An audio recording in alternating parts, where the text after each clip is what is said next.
संभल की निचली अदालत के लिए इससे ज्यादा शर्मनाक बात नहीं हो सकती थी जब सुप्रीम कोर्ट ने यह कहा कि अब आप और अधिक निर्णय ना लें, कोई और निर्णय ना लें। नंबर एक। नंबर दो, सर्वे की रिपोर्ट को सार्वजनिक ना किया जाए, उसे बंद लिफाफे में पेश किया जाए। सुप्रीम कोर्ट ने साथ ही जिस तरह से वहां शांति व्यवस्था जो है भंग हुई है, जिसके चलते कम से कम 5 लोगों की मौत हो गई संभल में, उसको लेकर भी चिंता जाहिर की। सुप्रीम कोर्ट ने कहा कि शांति बहाल होनी चाहिए। आज सुप्रीम कोर्ट ने निचली अदालत, याद कीजिएगा दोस्तों, संभल की शाही जामा मस्जिद में सर्वे को लेकर जज साहब यानी आदित्य सिंह जो हैं वो एक फैसला सुना देते हैं सिर्फ 2 घंटे में। दिलचस्प बात यह है कि जब वो सर्वे का यह फैसला सुनाते हैं सिर्फ 2 घंटे में, तो दूसरा पक्ष वहां मौजूद ही नहीं होता है। सुप्रीम कोर्ट ने निचली अदालत के इस फैसले पर सवाल खड़े किए, मगर जिस तलखी की हम उम्मीद कर रहे थे, जिन सख्त शब्दों की हम उम्मीद कर रहे थे, वो नदारद थे, वो पूरी तरह से गायब थे। आज मैं सुप्रीम कोर्ट ने क्या कहा वो मैं आपको बतलाने वाला हूं, उसके लिए बस थोड़ा सा इंतजार कीजिए। मगर कुछ सवाल आपके सामने रखना चाहता हूं। सुप्रीम कोर्ट के सामने प्रार्थना स्थल अधिनियम 1991 यानी प्लेसेस ऑफ वर्शिप एक्ट 1991 की नजीर है, उसकी मिसाल है। याद कीजिएगा, जब राम मंदिर पर 5 जजों की खंडपीठ ने फैसला सुनाया था, तब इस प्लेसेस ऑफ वर्शिप एक्ट 1991 का जिक्र किया गया था और यह कहा गया था कि ये जो प्लेसेस ऑफ वर्शिप एक्ट 1991 है वो राम मंदिर या जो बाबरी मामला है उस पर लागू नहीं होता, मगर अन्य सभी धार्मिक स्थलों पर यह लागू होता है। मगर फिर उन 5 जजों में से एक पूर्व chief justice of India DY Chandrachud Gyanvapi मामले में अपना फैसला देते हुए कहते हैं और सर्वे की इजाजत दे देते हैं, प्लेसेस ऑफ वर्शिप एक्ट 1991 की अनदेखी करते हुए, उसकी धज्जियां उड़ाते हुए। तो आज जो सुप्रीम कोर्ट ने फैसला दिया है, एक बहुत ही विनम्र सवाल मैं माननीय chief justice of India Sanjeev Khanna से पूछना चाहूंगा। आपके सामने प्लेसेस ऑफ वर्शिप एक्ट 1991 की मिसाल है। कायदे से सुप्रीम कोर्ट को एक सीधा फैसला सुनाना चाहिए था और आप जानते हैं वो क्या है, मगर नहीं, वो यहां पर तालमेल बिठा रहे हैं, बैलेंस बिठा रहे हैं। और यह स्वाभाविक भी है क्योंकि आप जानते हैं कि संभल में हिंसा हो गई है, 5 लोगों की मौत हो गई है। आज भी जुमे की नमाज के आसपास वहां जबरदस्त तनाव था। तो मैं सुप्रीम कोर्ट की इस मजबूरी और इस धर्म संकट को समझ सकता हूं, मगर ये दोहरे मापदंड, इसकी तरफ कई लोगों का ध्यान जा रहा है। वो ये सवाल जरूर उठा रहे हैं क्योंकि देखिए होता क्या है, अभी 2 ही दिन पहले की बात है, सुप्रीम कोर्ट के सामने एक याचिका आती है और वो याचिका क्या है कि चुनाव जो है वो बैलेट पेपर से कराए जाएं, ईवीएम से ना कराए जाएं। सुप्रीम कोर्ट उस याचिका को खारिज कर देती है यह ताना मारते हुए कि जब आप हार जाते हैं तब आपको ईवीएम की याद आती है, मगर जब आप जीत जाते हैं तब आपको ईवीएम गलत नहीं लगता। अब इस बयान पर गौर कीजिएगा दोस्तों, यह अपने आप में एक राजनीतिक बयान ज्यादा लगता है क्योंकि आप जानते हैं इसी तरह के बयानात भारतीय जनता पार्टी देती है।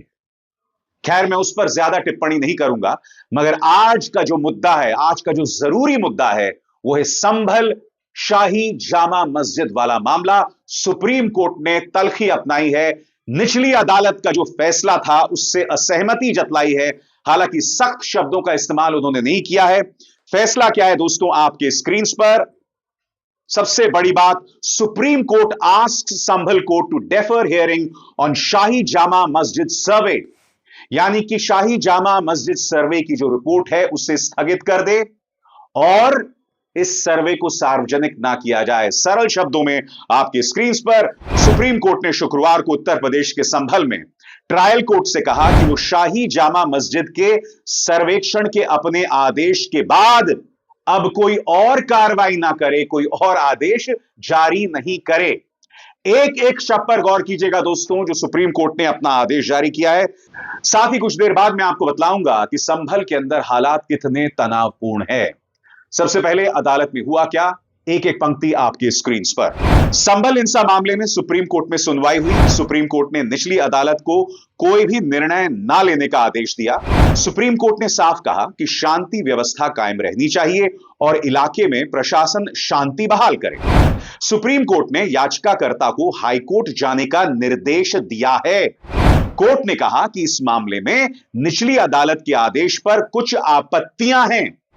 हाईकोर्ट की इजाजत के बिना कोई एक्शन ना हो। कोर्ट ने याचिकाकर्ता से यह भी पूछा कि आप हाईकोर्ट क्यों नहीं गए। अब यहां पर एक सवाल जरूर उठता है, क्या सुप्रीम कोर्ट यहां सख्ती से प्लेसेस ऑफ वर्शिप एक्ट 1991 का हवाला देते हुए अपनी तरफ से कोई फरमान जारी नहीं कर सकता था? याचिकाकर्ता को कहा जा रहा है कि आप हाईकोर्ट जाइए, और कई जो लीगल जानकार हैं, कानून के जानकार हैं, इस दोहरे मापदंड की तरफ अक्सर ध्यान खींचते हैं। इसके अलावा सुप्रीम कोर्ट ने अपने आदेश में क्या कहा, आपकी स्क्रीन पर। सुप्रीम कोर्ट ने सील बंद लिफाफे में कोर्ट कमिश्नर को सर्वे की रिपोर्ट सौंपने को कहा है। सुप्रीम कोर्ट ने अपने आदेश में कहा कि जब तक मामला हाईकोर्ट के समक्ष लिस्ट नहीं हो जाता, तब तक कोई भी आगे की कार्रवाई पारित नहीं की जाएगी, आदेश के अनुसार होगी। कोर्ट ने कहा, हमने मामले के गुण दोष पर कोई राय व्यक्त नहीं की है। 6 जनवरी को मामले पर फिर से सुनवाई होगी। हालांकि कोर्ट ने कहा, आवश्यकता पड़ने पर दोनों पक्ष आवेदन दे सकते हैं।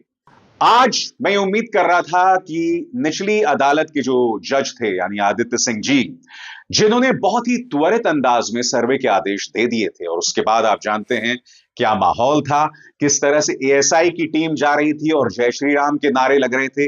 इन तमाम चीजों के बाद हम ये उम्मीद कर रहे थे कि इन तमाम मुद्दों पर सुप्रीम कोर्ट की तरफ से कोई टिप्पणी होगी। सुप्रीम कोर्ट ने इस पर कुछ बहुत ज्यादा टिप्पणियां नहीं की। उसने कहीं ना कहीं अपने आदेश पर फोकस किया, जो आपके सामने है। बहरहाल इस वक्त प्रशासन के सामने सबसे बड़ी चुनौती है, संभल के अंदर क्या हालात है। इत्तेफाकन आज जुमे की नमाज का दिन है, आज शुक्रवार है। स्वाभाविक सी बात है, वहां पर हालात जो हैं बहुत ही संगीन बने हुए हैं, बहुत ही सेंसिटिव बने हुए हैं, और मैं एक एक करके आपको बतलाने वाला हूं कि वहां पर क्या स्थिति बनी हुई है। बात सिर्फ वहां नहीं रुकती। कल ही सुप्रीम कोर्ट के सामने एक अन्य मामले में उत्तर प्रदेश पुलिस की बखिया उधेड़ दी गई थी, उसकी सख्त आलोचना की गई थी। सुप्रीम कोर्ट ने क्या कहा था उत्तर प्रदेश पुलिस के बारे में, और यह कहना इसलिए जरूरी हो जाता है क्योंकि पूरी संभल हिंसा के दौरान पुलिस के किरदार पर भी लगातार सवाल खड़े हो रहे हैं। बहरहाल संभल के अंदर क्या हालात हैं, इस पर भी आपको गौर करने की जरूरत है। संभल में आज जुमे की नमाज को लेकर चप्पे चप्पे पर सुरक्षा के कड़े इंतजाम हैं। नमाज से पहले डीएम एसपी की अगुवाई में पुलिस ने फ्लैग मार्च किया। आज यहां की शाही मस्जिद में पहले की तरह नमाज अदा की जा रही है। वहीं प्रशासन ने लोगों से जामा मस्जिद में भीड़ नहीं लगाने और नमाज के बाद शांतिपूर्ण तरीके से घर जाने की अपील की। यही नहीं दोस्तों, तमाम जगहों पर मजिस्ट्रेटों की तैनाती भी होगी। आपकी स्क्रीन पर संभल में जुमे की नमाज को लेकर 70 मजिस्ट्रेटों की ड्यूटी लगाई गई है। पुलिस के द्वारा चिन्हित स्थानों पर पुलिस अधिकारियों के साथ मजिस्ट्रेट की भी तैनाती होगी। 24 नवंबर की तरह हिंसा और उपद्रव ना हो, इसलिए इस तरह के इंतजाम किए गए हैं। इसके अलावा मैं आपको बतलाना चाहूंगा कि वहां पर जो अर्धसैनिक बल हैं, उनकी भी जबरदस्त तैनाती है। 15 कंपनियों पीएसी और 2 कंपनियों आरएएफ तैनात किए गए हैं। 10 जिलों की पुलिस और महिला पुलिस बल सक्रिय हैं और दंगा निरोधी दस्ते की टीम विशेष निगरानी पर है। ड्रोन और सीसीटीवी कैमरों से हर संवेदनशील क्षेत्र पर नजर है। पुलिस बॉडी कैमरास के साथ तैनात है। और इसके अलावा मैं आपको यह भी बतलाना चाहूंगा कि भारतीय न्याय संहिता के अंतर्गत धारा 163 भी लागू कर दी गई है। इलाके में धारा 163 बीएनएस लागू, 4 से अधिक लोगों के इकट्ठा होने पर पाबंदी, इंटरनेट सेवाएं अस्थायी रूप से बंद और जामा मस्जिद के बाहर नमाज की अनुमति नहीं, केवल मस्जिद के अंदर इबादत की अनुमति दी गई है। और यही नहीं, जामा मस्जिद में बाहरी लोगों के प्रवेश पर भी रोक लगा दी गई। जामा मस्जिद के अंदर केवल स्थानीय लोगों को प्रवेश की अनुमति है। सभी दरवाजों पर मेटल डिटेक्टर और पुलिस कर्मी छतों पर तैनात हैं। असामाजिक तत्वों पर कार्रवाई की गई है। 50 से अधिक संदिग्ध लोगों को हिरासत में लिया गया है। अभिसार शर्मा को दीजिए इजाजत। नमस्कार।